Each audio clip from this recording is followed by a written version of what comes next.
Baiklah, saya senang sekali pada hari ini bisa hadir di tempat ini untuk beribadah bersama. Saya senang juga melihat beberapa saudara yang sudah lama saya tidak bertemu. Nova Roti Sulu, ya senang sekali melihat putranya juga. Kemudian saudara Daud, saudara Dedis keluarga, dan juga yang dari Jakarta.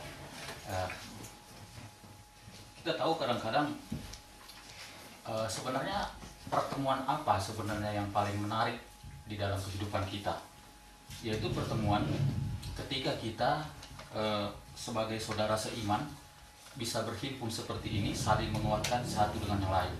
Itu adalah sebuah pertemuan yang tidak ada taranya dibanding dengan pertemuan apapun sekali yang dilakukan oleh orang banyak di dunia ini. Nah, oleh sebab itu, itulah sebabnya pertemuan ini seperti pertemuan seperti ini, walaupun kita berjauhan, kita ingin agar kita upayakan agar bisa sampai ke tempat ini, agar bertemu satu dengan yang lain. Saudara-saudara, tanggal 21 dan 22 ada seminar di Lampung, dan saya adalah salah seorang pembicara di seminar nanti. Saya membawakan topik di dalam 1 Yohanes pasal 3 ayat 11 sampai dengan yang ke-18. Nah, oleh sebab itu topik itu akan saya bawakan di tempat ini. Jika di antara kita berhalangan hadir untuk pergi ke Lampung, maka saudara bisa mendengarkan firman Tuhan yang akan saya bawakan di Lampung di seminar nanti. Tetapi keluarga saya khususnya mungkin ini sudah ketiga atau keempat kali mendengarkan ini. Jadi saya berharap mereka juga tidak bosan dan senang mendengarkan firman Tuhan ini. Kalau kita baca di dalam 1 Yohanes pasal 3 ayat yang ke-11 sampai yang ke-18, di sana semua berbicara tentang hidup dalam hidup yang baru dan saling mengasihi. Hidup dalam hidup yang baru dan saling mengasihi. Nah, Yohanes yang menulis daripada kitab 1, 2, 3 Yohanes, dia tidak hanya menulis itu, tetapi dia juga menulis Injil Yohanes. Dan juga kita tahu dia adalah penulis dari kitab Wahyu. Jadi boleh dikatakan Yohanes ada menulis 5 kitab di dalam Perjanjian Baru. Nah, sebelum saya berbicara tentang poin-poin di dalam ayat-ayat 1 Yohanes pasal 3 ayat 11 sampai 18, saya ingin berbicara kepada saudara tentang karakter atau kepribadian Yohanes. Yohanes, kalau kita amati pribadinya, dia adalah seorang pribadi yang lemah lembut, penuh kasih, dan rendah hati. Bagaimana kita tahu itu? Kita bisa melihat dari tulisan-tulisan dari mulai Injil 1, 2, 3 Yohanes dan juga Wahyu. Itu semua menunjukkan karakter daripada Yohanes adalah dia mempunyai karakter yang lemah lembut dan rendah hati. Kemudian di dalam Injil Yohanes pasal 13 ayat yang Injil Yohanes pasal 13 ayat yang ke-23, ketika Yesus beserta dengan murid-muridnya melakukan makan bersama, maka ada salah seorang murid yang menyandarkan tubuhnya kepada Yesus, yaitu dikatakan murid yang dikasihinya. Saya belum melihat apakah murid ini siapa dari ke-12 murid Yesus, tetapi dari pemikiran saya, murid yang dikasihinya di situ adalah, saya cenderung murid ini bernama Yohanes. Ada kemungkinan besar. Nah, jadi di sini kita melihat Yohanes begitu dekat dengan Yesus, sehingga Yesus ketika mereka mengadakan makan bersama, Yohanes ini menyandarkan tubuhnya dekat dengan Yesus. Nah, jadi kita bisa melihat tipe itu.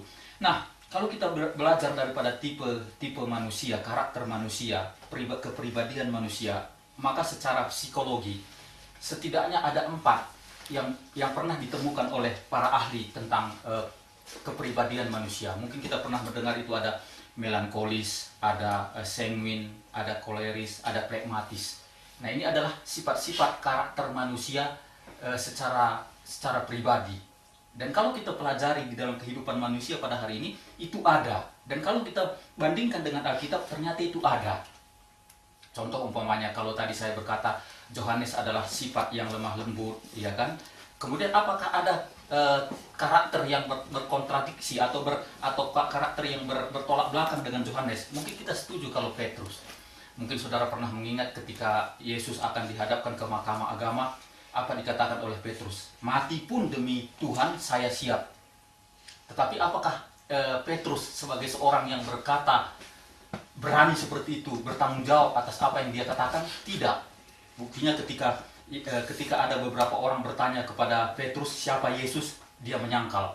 Kemudian yang kedua kali ditanya lagi, apakah kamu kenal Yesus? Dia menyangkal. Kemudian ditanya yang ketiga kali, apakah kamu kenal Yesus? Dia menyangkal. Baru sedih hatinya. Ya kan? Sehingga dia mengingat apa yang dikatakan oleh Yesus, kamu akan menyangkali aku 3 kali sebelum ayam berkokok pertama kali. Dan itu benar, baru Petrus menyadari. Nah, jadi saudara-saudara, pada hari ini kita melihat ternyata dalam kehidupan kita secara pribadi, dari temperamen kita, di dalam kepribadian kita, satu dengan yang lain itu berbeda. Bahkan kita suami istri pun berbeda.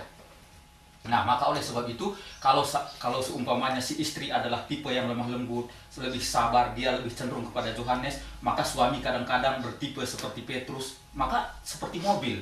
Bagaimana mobil? Kalau mobil itu ada gas, tetapi ada rem. Jadi oleh sebab itu di dalam keluarga kita kadang-kadang kalau kita memulai satu usaha, umpamanya saya katakan sebelum saya masuk ke poin kita, si tipe yang seperti Petrus tadi yang orangnya antusias itu, bagaimana kalau kita lakukan ini, kita mengeluarkan investasi sekian, kita menghasilkan ini. Sering sekali tipe ini lebih berpikir kepada keuntungan. Dia tidak melihat sisi kerugian.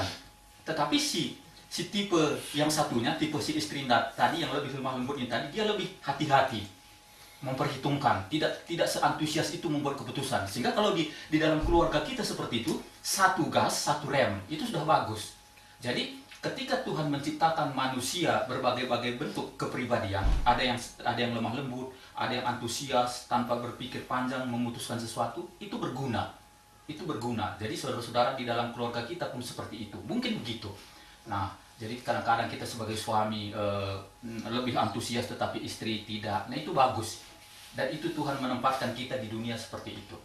Nah, kembali lagi kepada kasih yang tadi dikatakan di dalam yang kita sebutkan sifat daripada Yohanes. Maka kalau kita berbicara tentang kasih, luas hal yang bisa kita lihat. Luas hal yang bisa kita lihat tentang kasih, ya. Maka dikatakan di dalam Matius pasal 22 ayat 37 sampai 39, di situ dikatakan, kasihilah Tuhan Allahmu dengan segenap hatimu, dengan segenap jiwamu, dengan segenap akal budimu, dan segenap kekuatanmu. Itulah hukum yang utama dan terutama. Kemudian hukum yang kedua adalah kasihilah dirimu, kasihilah sesama manusia seperti dirimu sendiri. Jadi saudara-saudara, kalau kita berbicara kasih di dalam kehidupan kita, maka kita bisa melihat ada kasih yang vertikal dan ada kasih yang horizontal. Dan itu Tuhan sudah berikan kepada manusia kepada manusia di Perjanjian Lama, yaitu yang hidup di dalam hukum Musa. Kalau kita perhatikan 10 hukum Musa itu jelas. Kasihlah Tuhan Allahmu, Tuhan adalah pencemburu. Tuhan itu ada 4. Ada 4 hukum kepada Tuhan, ada 4 hukum sesama manusia. Nah, jadi kalau kita melihat kata kasih di dalam Alkitab bukan hanya ditemukan di dalam Perjanjian Baru, tetapi itu sudah ditemukan di dalam Perjanjian Lama jauh-jauh hari. Ya, kasihilah Tuhan Allah dan kasihilah sesama kita manusia. Kemudian saudara-saudara, kalau kita perhatikan di dalam buah-buah roh, buah-buah roh di dalam Galatia pasal 5 ayat 21 sampai 22. Di situ ada 9 buah-buah roh. Ya, ada 9 buah-buah roh bagaimana kita bertumbuh di dalam kekristenan kita. Tahukah saudara-saudara apa yang pertama ditulis di dalam buah-buah roh? Yaitu kasih, sukacita. Ya kan? Mengapa kasih yang pertama ditulis di situ? Kemudian saudara, kalau kita baca di dalam 2 Petrus pasal 1 ayat 5 sampai 7, di situ kita melihat bagaimana karakter kekristenan itu bertumbuh. Ya kan? Maka justru dari sebab itu hendaklah kamu menambah imanmu dengan kebajikan dengan pengetahuan. Ya kan? Pengetahuan, kemudian penguasaan diri. Kemudian kalau kita perhatikan yang terakhir di situ, hendaklah ditambah dengan kasih akan saudara. Kasih saudara, kasih semua orang. Nah, jadi kita melihat di dalam buah-buah roh itu sendiri sudah didahului dengan kasih, tetapi bagaimana kita bertumbuh di dalam mengenal Tuhan dalam kehidupan kita diakhiri dengan kasih. Jadi dia begitu dirangkul di dalam satu kasih itu. Ya, dirangkul di dalam kasih. Nah, jadi di sini kita melihat bagaimana pentingnya kehidupan kita di dalam satu dengan yang lain memiliki kasih. Penting memiliki kasih. Nah, di dalam pasal 3 ayat yang ke-11, di situ kita melihat sebab inilah berita yang telah kami dengar dari mulanya, yaitu bahwa kita harus saling mengasihi. Sekali lagi saya katakan, sebab inilah berita yang telah kami dengar dari mulanya, yaitu bahwa kita harus saling mengasihi. Itulah yang ditulis oleh Yohanes di dalam 1 Yohanes pasal 3 ayat yang ke-11. Sebab inilah berita yang telah kami dengar dari mulanya. Nah, saudara-saudara, kalau kita berbicara dari kata Yohanes di sini, sebab inilah berita yang telah kami dengar dari mulanya, adalah Yohanes berbicara tentang waktu. Jadi ada waktu permulaan, ada waktu pertengahan, dan ada waktu akhir. Kalau begitu halnya, kapan Yohanes pernah mendengar kata ini? Maka dia pernah mendengar apa yang dikatakan oleh Yesus di dalam Yohanes pasal 13 ayat yang ke-34. Aku memberikan perintah baru kepada kamu, yaitu supaya kamu saling mengasihi. Sama seperti aku telah mengasihi kamu, demikian pula kamu harus saling mengasihi. Jadi, apa yang dikatakan oleh Yohanes, sebab inilah berita yang telah kami dengar dari mulanya, itu adalah kutipan yang dikutip oleh Yohanes dari apa yang dia pernah dengar dari Yesus. Nah, kalau demikian halnya, apakah Yohanes pernah menulis kata itu juga? Pernah dia menulis di dalam 1 Yohanes 2 ayat 7. Saudara-saudara yang kekasih, bukan perintah baru yang kutuliskan kepada kamu, melainkan perintah lama yang telah ada padamu dari mulanya. Perintah lama itu ialah firman yang telah kamu dengar. Berarti yang pernah kamu dengar itu adalah yang pernah diucapkan oleh Yesus di dalam Yohanes pasal 13 ayat 34. Jadi kalau begitu saudara-saudara, kata ini berkaitan dengan waktu. Kalau di abad pertama Yesus Kristus memberikan saran kepada murid-muridnya bahwa saling mengasihi satu dan yang lain itu penting, maka itu tidak berarti di orang Kristen di abad pertama itu tidak penting. Kalau begitu pertanyaannya, apakah bagi kita pada hari ini saling mengasihi satu dengan yang lain penting? Penting. Berarti kata yang tertulis dalam 1 Yohanes pasal 3 ayat 11 itu adalah present aktif, sekarang dan terus menerus. Sampai kapan kata aktif kasih itu bisa kita lakukan dalam kehidupan kita? Sampai kita masih hidup di dunia. Ketika kekristenan kita masih ada satu dengan yang lain, maka sifat saling mengasihi itu harus ada dalam hidup kita. Sebab kata yang dikatakan di sini, hendaklah kamu saling mengasihi, bukan ditujukan oleh Yesus kepada murid-muridnya, kepada rasul-rasulnya di abad pertama, tetapi kepada kita hari ini masih ditujukan hal seperti itu. Kemudian Yesus juga menginginkan kita, kalau kita baca di dalam Yohanes pasal 14 ayat yang ke-15, kalau kamu mengasihi aku, turutlah segala hukumku.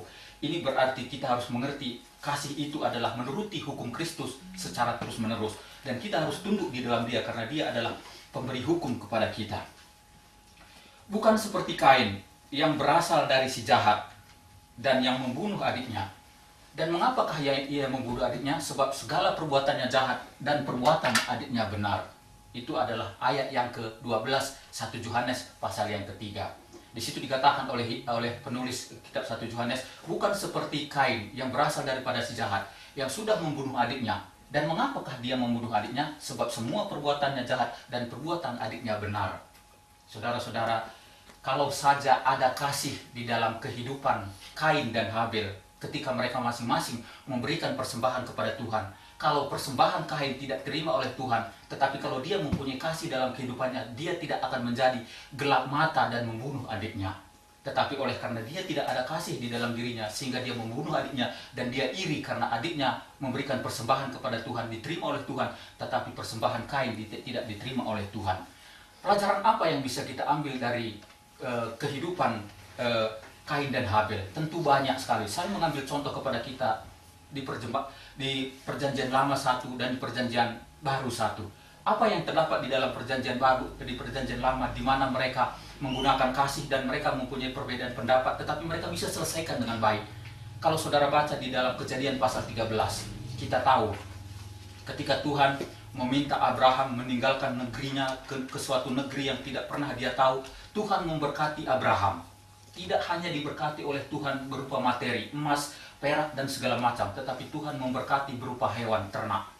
Kemudian bukan hanya itu yang Tuhan berkati, tetapi Tuhan juga memberkati dengan mengawal dia di dalam perjalanan, agar di dalam perjalanan mereka terhindar dari musuh. Tetapi apa yang terjadi di dalam Kejadian pasal 13?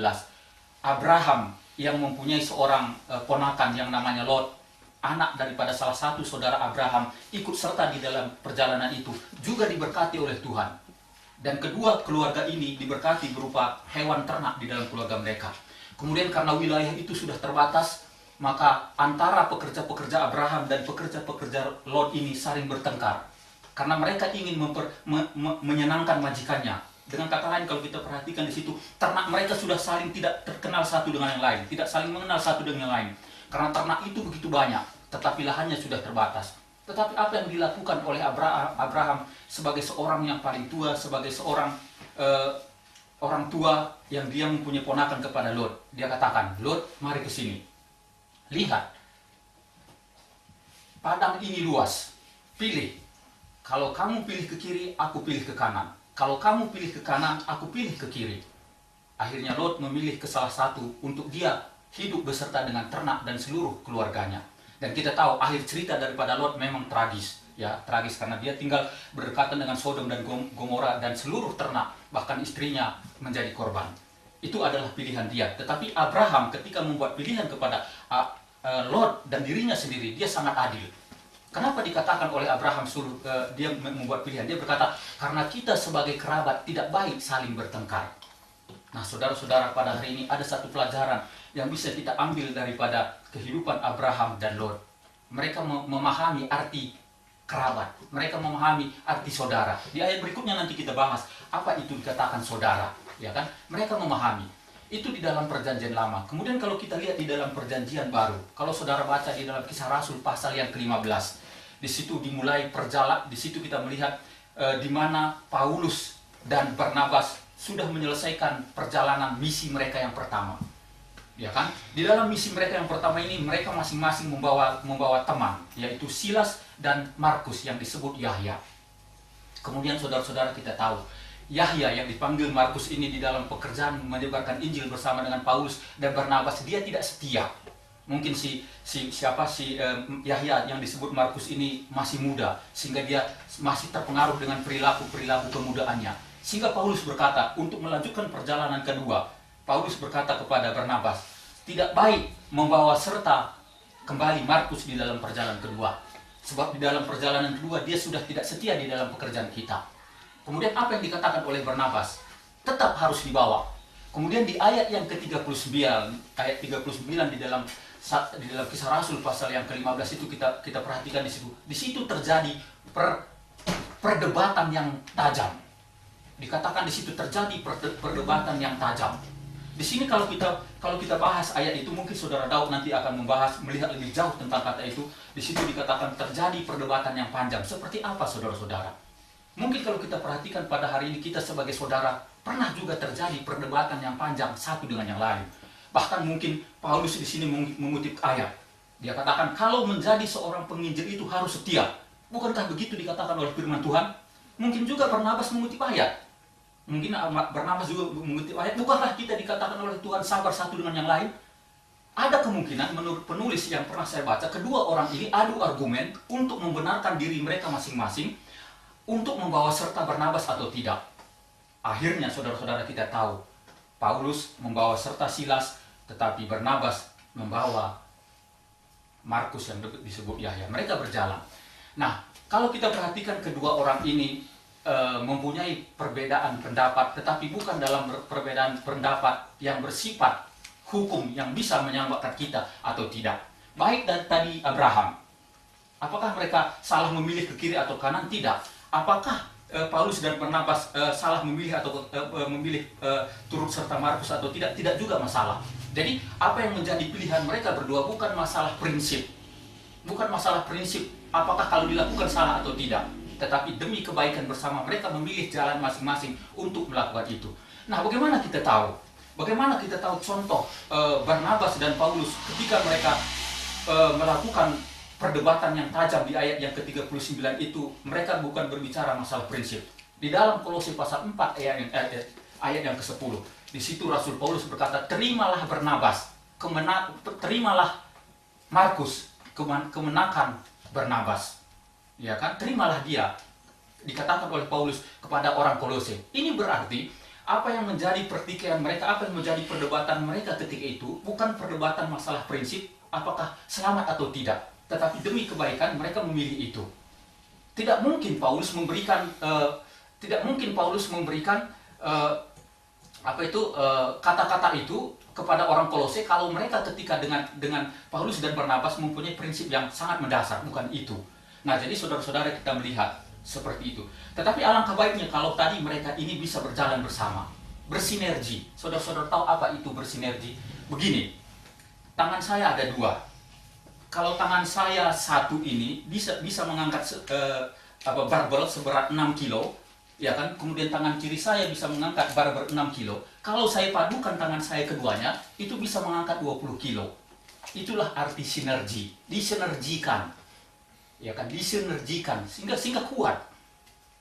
Ya kan, kalau kita perhatikan di negara kita, di pemerintahan segala macam pada hari ini, antar departemen tidak ada sinergi satu dengan yang lain, sehingga departemen itu bekerja sendiri-sendiri, sehingga banyak hasil mereka tidak memuaskan, mengecewakan.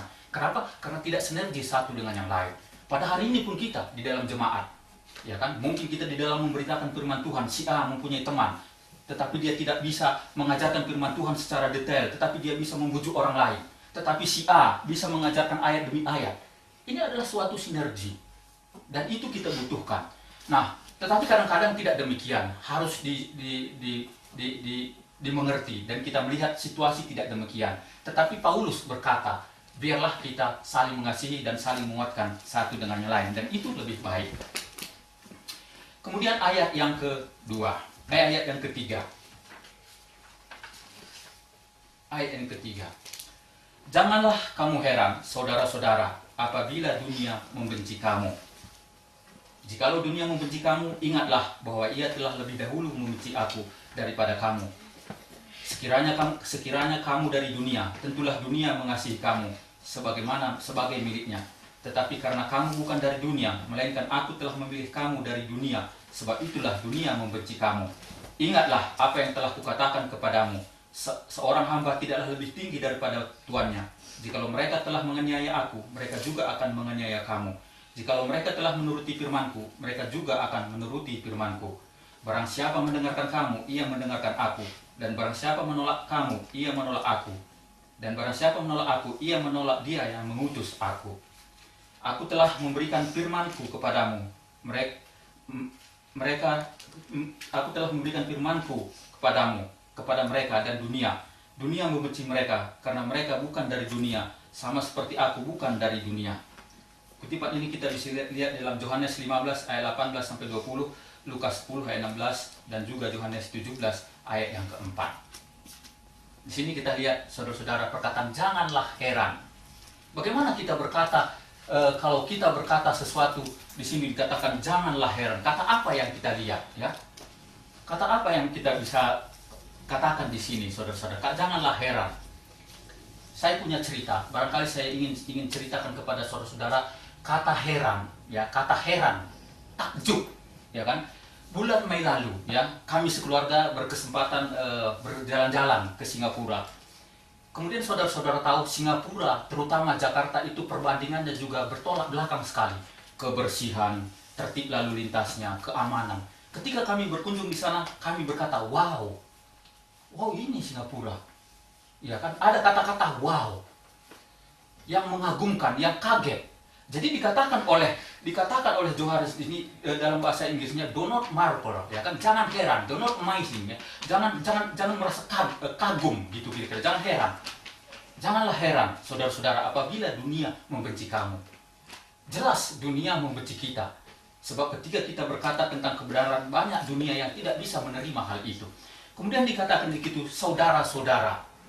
Ya, saudara-saudara, pada hari ini saya katakan kepada kita semua, saya tidak mengenal saudara Dedi kalau bukan dipersatukan oleh darah Kristus. Saya tidak mengenal istri saudara Dedi, saya tidak mengenal saudara Nova, anaknya. Semua saya tidak kenal pada hari ini. Saudara Daud saya tidak kenal kalau bukan Kristus yang mempersatukan kita.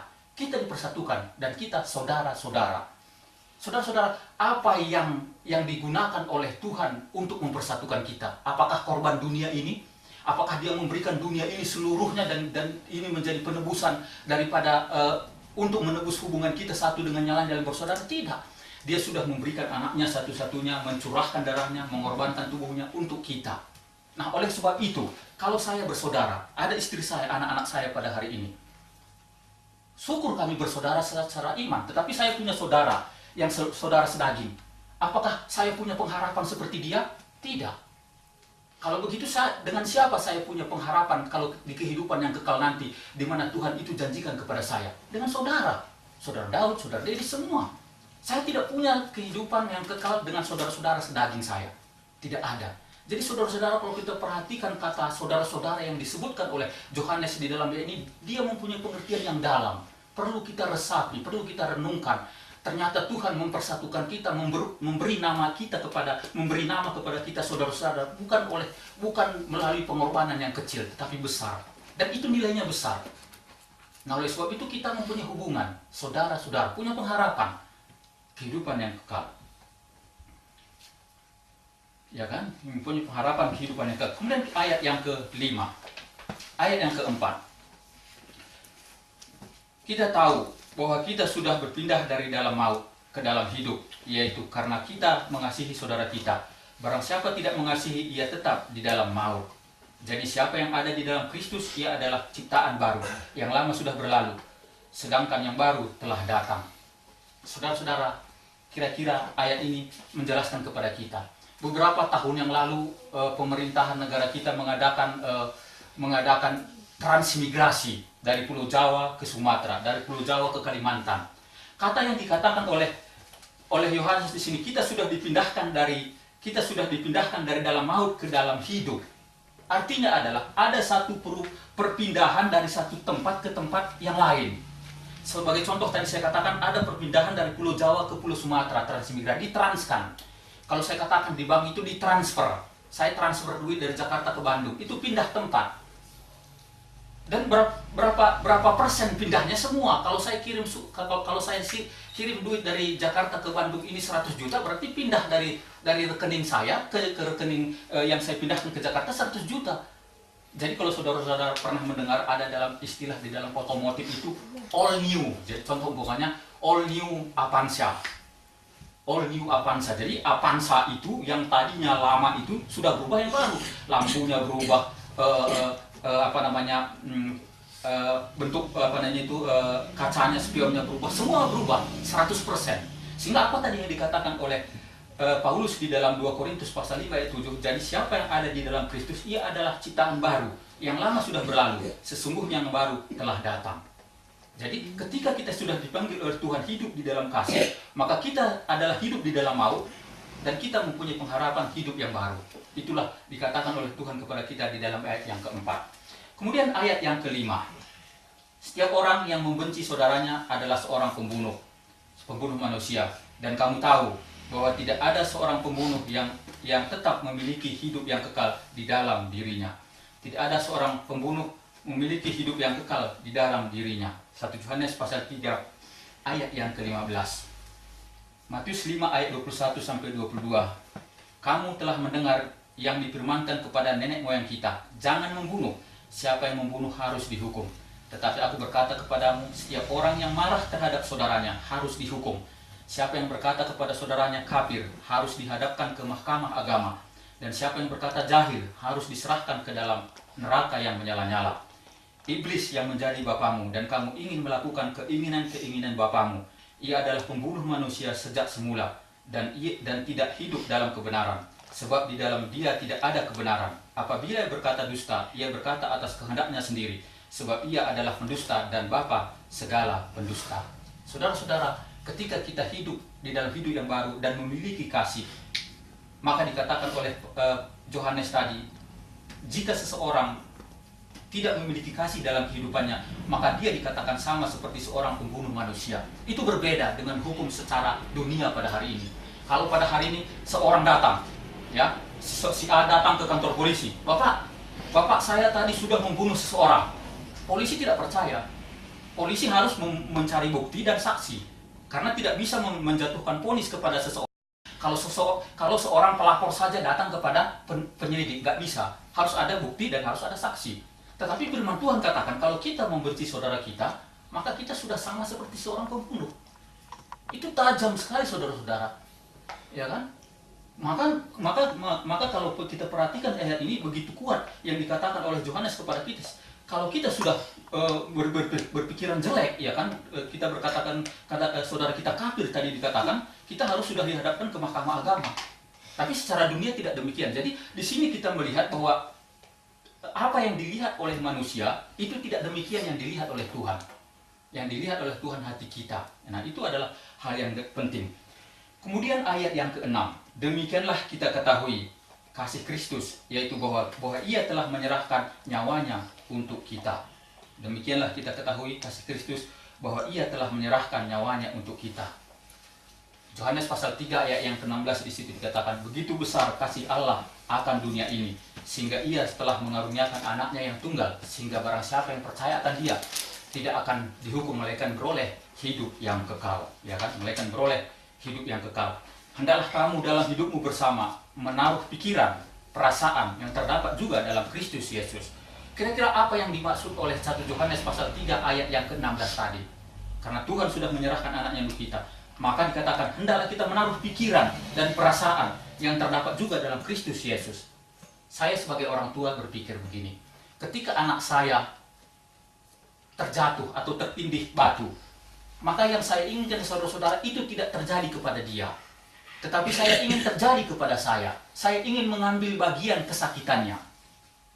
Nah, itulah kira-kira yang dimasukkan oleh Yohanes di dalam 1 Yohanes pasal 3 ayat yang ke-16 itu. Itulah yang dia maksudkan. Ya kan? Bukan berarti kita mengambil kematian Kristus, menyalibkan diri kita, mencurahkan darah kita. Kira-kira bukan demikian. Tetapi membuat pemikiran kita seperti itu. Sehingga dia katakan, hendaklah kamu dalam hidupmu bersama menaruh pikiran dan perasaan yang terdapat juga dalam Kristus Yesus. Yesus Kristus sudah merasakan apa yang dia rasakan untuk kita, apa yang dia pikirkan untuk kita. Sebab untuk itulah kamu dipanggil, karena Kristus pun telah menderita untuk kamu dan telah meninggalkan teladan bagimu, supaya kamu mengikuti jejaknya. Nah, jadi itulah yang dikatakan 1 Yohanes pasal 3 ayat yang ke-16. Ayat yang ke-17. Barang siapa mempunyai harta duniawi dan melihat saudaranya menderita kekurangan, tetapi menutup hatinya terhadap saudaranya itu, bagaimanakah kasih Allah dapat tetap dalam dirinya? Ya kan? Bagaimana kasih Allah tetap dalam dirinya? Nah, dalam kehidupan kita pada hari ini, kalau tadi dikatakan kita merasakan bagaimana Kristus sudah mati untuk kita, maka dikatakan oleh Yohanes di sini, kita merasakan kekurangan saudara kita itu ketika kita mempunyai apa yang kita bisa berikan kepada mereka. Saudara-saudara pernah melihat orang dalam kehidupan mereka sudah mengenal kebenaran, tapi hidup di dalam berboros-boros dan melihat saudaranya berkekurangan. Apakah ini maksud daripada Yesus itu untuk kita lakukan? Tidak. Kita bisa mengurangi apa yang kita anggap perlu, tetapi bisa menolong saudara kita tanpa mengurangi apa yang kita lakukan.